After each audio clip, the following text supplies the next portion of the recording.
ಇಂದು ಪ್ರತಿಯೊಬ್ಬರ ಮನೆಯಲ್ಲೂ ಕೂಡ ಮೊಬೈಲ್ ರಿಂಗಣಿಸ್ತಾ ಇದೆ. ಮನೆಯಲ್ಲಷ್ಟೇ ಏಕೆ ಪ್ರತಿಯೊಬ್ಬರ ಕೈಯಲ್ಲೂ ಕೂಡ ಮೊಬೈಲ್ ಹಿಡಿದುಕೊಂಡು ಕುಣಿದಾಡ್ತಾ ಇರ್ತಾರೆ. ಸ್ಥಿರ ದೂರವಾಣಿಗಳು ಬಹುತೇಕ ಮಾಯವಾಗಿ ಬಿಟ್ಟಿದ್ದು ಮೊಬೈಲ್ ಅನ್ನು ಜನ ಬಿಟ್ಟಿರಲಾಗದಷ್ಟು ನೆಚ್ಚಿಕೊಂಡು ಬಿಟ್ಟಿದ್ದಾರೆ. ಆದರೆ ಮೊಬೈಲ್ನಿಂದ ಆಗುವ ದೃಷ್ಟಿದೋಷಗಳ ಬಗ್ಗೆ ಇನ್ನೂ ಜನ ಎಚ್ಚೆತ್ತುಕೊಂಡಿಲ್ಲ. ಯಾಕಂತೀರಾ? ಈ ಸ್ಟೋರಿ ನೋಡಿ. ಹೀಗೆ ದಿನವಿಡೀ ಮೊಬೈಲ್ ಹಿಡಿದುಕೊಂಡು ಮಕ್ಕಳು ನೋಡುತ್ತಿದ್ದರೆ ಇನ್ನು ಯೌವನಾವಸ್ಥೆಯ ಸ್ಥಿತಿ ಹೇಗಿರಬೇಡ, ನೀವೇ ಹೇಳಿ. ಇಂದು ಪ್ರತಿಯೊಬ್ಬರ ಕೈಯಲ್ಲೂ ಮೊಬೈಲ್ ಅನಿವಾರ್ಯವಾಗಿ ಬಿಟ್ಟಿದೆ. ಮೊಬೈಲ್ ಇಲ್ಲದೇ ಇದ್ದರೆ ಅದೇನನ್ನೋ ಕಳೆದುಕೊಂಡ ಭಾವ ನಮ್ಮನ್ನು ಕಾಡುತ್ತದೆ. ಆಬಾಲವೃದ್ಧರಾದಿಯಾಗಿ ಪ್ರತಿಯೊಬ್ಬರೂ ಇಂದು ಸಾಮಾಜಿಕ ಜಾಲತಾಣಗಳಲ್ಲಿ ಮುಳುಗಿದ್ದಾರೆ. ಆದರೆ ಇದರಿಂದ ಕಣ್ಣಿಗೆ ಆಗುವ ಹಾನಿ ಬಗ್ಗೆ ಇನ್ನೂ ನಾವು ಎಚ್ಚೆತ್ತುಕೊಂಡಿಲ್ಲ. ಅತಿಯಾದ ಮೊಬೈಲ್ ವೀಕ್ಷಣೆ ಕಣ್ಣಿನ ದೃಷ್ಟಿದೋಷಕ್ಕೆ ಕಾರಣವಾಗುತ್ತದೆ. ದೃಷ್ಟಿದೋಷ ಮಾತ್ರವಲ್ಲದೆ ಮೆದುಳು ಮತ್ತು ಹೃದಯಕ್ಕೂ ಹಾನಿ ಮಾಡುವ ಸಾಧ್ಯತೆ ಇದೆ ಎಂದು ಆರೋಗ್ಯ ಇಲಾಖೆಯ ಅಧಿಕಾರಿಗಳು ಎಚ್ಚರಿಕೆ ನೀಡಿದ್ದಾರೆ. ಸಾಮಾನ್ಯವಾಗಿ ಮೊಬೈಲ್ ಬಳಕೆಯಿಂದ ಖಂಡಿತವಾಗಲೂ ಮಕ್ಕಳಿಗೆ ಅಲ್ಲ, ಎಲ್ಲರಿಗೂ, ಸಾರ್ವಜನಿಕರಿಗೂ ಅತಿಯಾದ ಮೊಬೈಲ್ ಬಳಕೆಯಿಂದ ಬೇರೆ ಬೇರೆ ರೀತಿಯ ಆರೋಗ್ಯ ಸಮಸ್ಯೆ ಕಾಣಿಸ್ಕೊಳ್ತಾ ಇದೆ. ವಿಶೇಷವಾಗಿ ಯಾವುದೇ ನಿರ್ಬಂಧ ಇಲ್ಲದೆ ಗಂಟೆಗಟ್ಟಲೆ ಮೊಬೈಲ್ ನೋಡೋದ್ರಿಂದ ದೃಷ್ಟಿಗೆ ಹಾಗೂ ಮೆದುಳಿಗೆ ಹಾನಿಯಾಗುವ ಸಾಧ್ಯತೆ ಇದೆ. ಮೆದುಳಿನ ಕಾರ್ಯಕ್ಷಮತೆ ಕೂಡ ಕಡಿಮೆಯಾಗುವ ಸಾಧ್ಯತೆ ಇದೆ. ದೃಷ್ಟಿದೋಷ ಆಗಿ ದೃಷ್ಟಿಯಲ್ಲಿ ತೀಕ್ಷ್ಣತೆ ಕಡಿಮೆ ಆಗ್ಬೋದು, ಮಂದ ಆಗ್ಬೋದು, ಏಕಾಗ್ರತೆ ಅವರಿಗೆ ಮಕ್ಕಳಿಗೆ ಹೋಗ್ಬೋದು, ಹಾಗೂ ಹೃದಯ ಸಂಬಂಧಿ ಸಮಸ್ಯೆ ಕೂಡ ಬರ್ಬೋದು. ಮೊಬೈಲ್ ಬಳಕೆ ನಾವು ಸ್ಕ್ರೀನ್ ಟೈಮ್ ಅಂತ ಹೇಳ್ತೀವಿ. ಈ ಗಂಟೆಗಟ್ಟಲೆ ಸ್ಕ್ರೀನ್ ಟೈಮ್ ಓಪನ್ ಮಾಡಿ ಇಟ್ಕೊಂಡು ಮೊಬೈಲ್ ಬಳಕೆ ಮಾಡೋದ್ರಿಂದ ಆರೋಗ್ಯಕ್ಕೆ ಬೇರೆ ಬೇರೆ ವಿವಿಧಗಳಲ್ಲಿ ಹಾನಿಯಾಗ್ತಾಯಿದೆ. ಇದನ್ನು ಎಲ್ಲರೂ ತಾವು ಗಮನಿಸಬೇಕು ಅಂಥೇಳಿ ನಾನು ಕಳಕಳಿಯಾಗಿ ಮನವಿಯನ್ನು ಮಾಡ್ತಾ ಇದ್ದೇನೆ. ದಕ್ಷಿಣ ಕನ್ನಡ ಜಿಲ್ಲೆಯಲ್ಲಿ 2024ರಲ್ಲಿ 6176 ಮಕ್ಕಳಲ್ಲಿ ಹಾಗೂ 2025ರಲ್ಲಿ 210 ಮಕ್ಕಳಲ್ಲಿ ದೃಷ್ಟಿದೋಷ ಸಮಸ್ಯೆ ಕಂಡುಬಂದಿದೆ. ಆರೋಗ್ಯ ಇಲಾಖೆಯ ತಂಡಗಳು ಜಿಲ್ಲೆಯ ಶಾಲೆ ಮತ್ತು ಅಂಗನವಾಡಿಗೆ ಭೇಟಿ ನೀಡಿ ಮಕ್ಕಳ ನೇತ್ರ ತಪಾಸಣೆ ನಡೆಸಿದಾಗ ಈ ಅಂಶ ಬಯಲಾಗಿದೆ.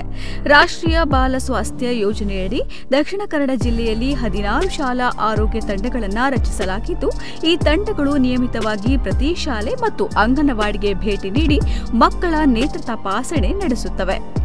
ದೃಷ್ಟಿದೋಷ ಕಂಡುಬಂದ ಮಕ್ಕಳಿಗೆ ಆರೋಗ್ಯ ಇಲಾಖೆಯಿಂದ ಆಶಾ ಕಿರಣ ಯೋಜನೆಯಡಿ ಕನ್ನಡಕ ವಿತರಿಸಲಾಗುತ್ತದೆ ಎಂದು ಜಿಲ್ಲಾ ಆರೋಗ್ಯ ಅಧಿಕಾರಿ ಡಾಕ್ಟರ್ HR ತಿಮ್ಮಯ್ಯ ಅವರು ಮಾಹಿತಿ ನೀಡಿದ್ದಾರೆ. ದೃಷ್ಟಿ ದೋಷಕ್ಕೆ ಸಂಬಂಧಪಟ್ಟಂತೆ ಈಗ ನಮಗೆ 6176 ಮಕ್ಕಳಿಗೆ 2024-25ರಲ್ಲಿ ದೃಷ್ಟಿದೋಷವನ್ನು ನಾವು ನಮ್ಮ ಶಾಲಾ ಆರೋಗ್ಯ ತಂಡ, ನಾವು ರಾಷ್ಟ್ರೀಯ ಬಾಲ ಸ್ವಾಸ್ಥ್ಯ ಕಾರ್ಯಕ್ರಮದ ಅಡಿಯಲ್ಲಿ 16 ತಂಡ ಇದೆ ನಮ್ಮ ಜಿಲ್ಲೆಯಲ್ಲಿ. ಇದರಲ್ಲಿ ಪ್ರತಿ ತಂಡದಲ್ಲಿ 2 ವೈದ್ಯರು, ಒಬ್ಬರು ಶುಶ್ರೂಷಕ ಅಧಿಕಾರಿಗಳು, ಒಬ್ಬರು ನೇತ್ರಾಧಿಕಾರಿಗಳು ಇದ್ದು, ಇವರು ಪ್ರತಿ ಶಾಲೆಗಳಿಗೆ ಮತ್ತು ಅಂಗನವಾಡಿ ಕೇಂದ್ರಗಳಿಗೆ ನಿಯಮಿತವಾಗಿ ಅವರ ವೇಳಾಪಟ್ಟಿಯಂತೆ ಭೇಟಿ ನೀಡಿ ತಪಾಸಣೆಯನ್ನು ಮಾಡಿ ದೃಷ್ಟಿದೋಷ ಇರುವಲ್ಲಿ ಅವರಿಗೆ ನಮಗೆ ಮಾಹಿತಿಯನ್ನು ನೀಡಿದಾಗ ನಾವು ಕನ್ನಡಕವನ್ನು ಉಚಿತವಾಗಿ ಕೊಡುವ ಪದ್ಧತಿ ಇದೆ. ಸೊ ಹೀಗೆ ನಾವು ಪತ್ತೆ ಮಾಡಿ 6176 ಮಕ್ಕಳಿಗೆ ದೃಷ್ಟಿದೋಷವನ್ನು ವಿವಿಧ ತಾಲೂಕುಗಳಲ್ಲಿ ನಾವು ಪತ್ತೆ ಮಾಡಿದ್ದೀವಿ. 2025 ಮತ್ತು 26ನೇ ಸಾಲಿನಿಗೆ ಇದುವರೆಗೆ 210 ಮಕ್ಕಳಿಗೆ, ಕಳೆದ ಏಪ್ರಿಲ್, ಮೇ, ಜೂನ್ ಈ 3 ತಿಂಗಳಲ್ಲಿ 210 ಮಕ್ಕಳಿಗೆ ದೃಷ್ಟಿದೋಷ ಇರೋದು ಪತ್ತೆಯಾಗಿದೆ. ಇವರಿಗೆ ಕನ್ನಡಕವನ್ನು ಈಗ ಆಶಾ ಕಿರಣ ಕಾರ್ಯಕ್ರಮದಲ್ಲಿ ಕೊಡೋದಕ್ಕೆ ವ್ಯವಸ್ಥೆಯನ್ನು ಮಾಡಲಾಗುತ್ತೆ. ಅತಿಯಾದ ಮೊಬೈಲ್ ವೀಕ್ಷಣೆಯಿಂದ ಮಕ್ಕಳಿಗೆ ದೃಷ್ಟಿದೋಷದ ಸಹಿತ ಮೆದುಳಿನ ಸಮಸ್ಯೆ, ಹೃದಯ ಸಂಬಂಧಿತ ಕಾಯಿಲೆ ಬಂದು ಏಕಾಗ್ರತೆಯ ಸಮಸ್ಯೆ ಕಾಡುವ ಸಾಧ್ಯತೆ ಇದೆ. ಆದ್ದರಿಂದ ಮಕ್ಕಳು ಅತಿಯಾಗಿ ಮೊಬೈಲ್ ವೀಕ್ಷಣೆ ಮಾಡದಂತೆ ಹೆತ್ತವರು ಎಚ್ಚರಿಕೆ ವಹಿಸುವ ಅಗತ್ಯವಿದೆ.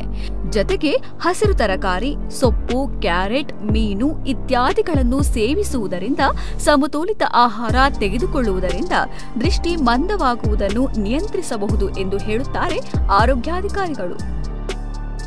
ಸಾಮಾನ್ಯವಾಗಿ ಸಾಮಾನ್ಯರಲ್ಲಿ ಇಷ್ಟು ಶೇಕಡವಾರು ಇರುತ್ತೆ. ಹಾಗಾಗಿ ಇದೊಂದು ಅನಿರೀಕ್ಷಿತವಾಗಿ ಹೆಚ್ಚುವರಿಯಾಗಿ ದೃಷ್ಟಿದೋಷ ಇದೆ ಅಂತ ಹೇಳಿ ಯಾರೂ ತಪ್ಪು ಭಾವಿಸಬಾರ್ದು. ಸರ್ವೇ ಸಾಮಾನ್ಯವಾಗಿ ಇಷ್ಟು ಮಕ್ಕಳಿಗೆ ದೃಷ್ಟಿದೋಷ ಇರುತ್ತೆ. ಇದಕ್ಕೆ ಏನು ಮಾಡಬೇಕಪ್ಪ ಅಂತಂದರೆ, ಮೊಬೈಲ್ ಬಳಕೆ ಈಗಾಗಲೇ ಹೇಳಿದ್ದೀನಿ, ಜೊತೆಗೆ ಹಸಿರು ತರಕಾರಿ, ಸೊಪ್ಪು, ಕ್ಯಾರೆಟು, ಮೀನು, ಯಥೇಚ್ಛವಾಗಿ ತರಕಾರಿಯನ್ನು ಬಳಸೋದ್ರಿಂದ, ನಿಯಮಿತವಾಗಿ ಬ್ಯಾಲೆನ್ಸ್ ಡಯಟ್ ಅಥವಾ ಸಮತೋಲಿತ ಆಹಾರವನ್ನು ತೆಗೆದುಕೊಳ್ಳೋದ್ರಿಂದ ನಾವು ದೃಷ್ಟಿದೋಷದಿಂದ ನಾವು ದೂರ ಇರ್ಬೋದು. ಆರೋಗ್ಯವನ್ನು ನಾವು ಸುಧಾರಿಸ್ಕೊಳ್ಳೋದಕ್ಕೆ ಸಾಧ್ಯ ಆಗುತ್ತೆ. ಬ್ಯೂರೋ ರಿಪೋರ್ಟ್, ನಮ್ಮ ಗುಡ್ ಲೈಟ್ 24/7.